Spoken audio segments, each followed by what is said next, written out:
again, the first candle that was made, it was basically a wick in this shape.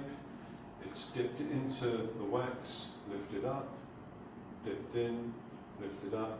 It's continued, we continue doing that until we achieve the correct thickness, and then basically it was cut in the centre, and then you had the two taper candles.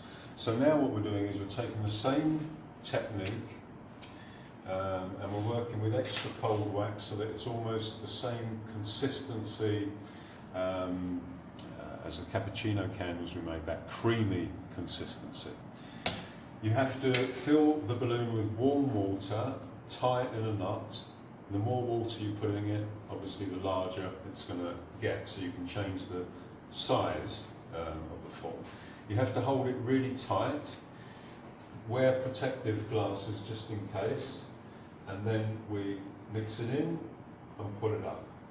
Now you can see, because the wax is extra cold, we're already getting this wonderful technique that if we put the gilding wax on, we can make it look like a metal, pewter, bronze, brass.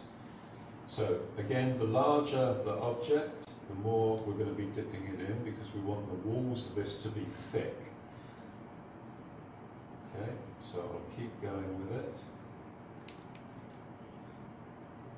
Now I'll have two options. Once I remove the balloon, I can either use it as a vase, fill it with water, or I can pour in cold wax and fill it, let it dry, pierce the top and place in a wick.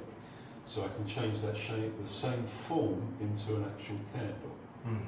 And again, the colder it is, the nicer it is. You get this wonderful old texture.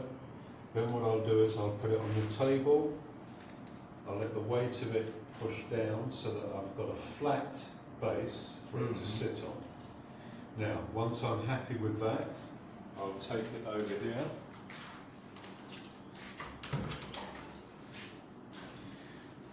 Once we place it in the water, we're freezing the form. Okay? So once the form is frozen, then what we can do is we can take the balloon, make sure it's facing downwards and not towards you. So we cut the balloon, take that out, and then we're left with a form.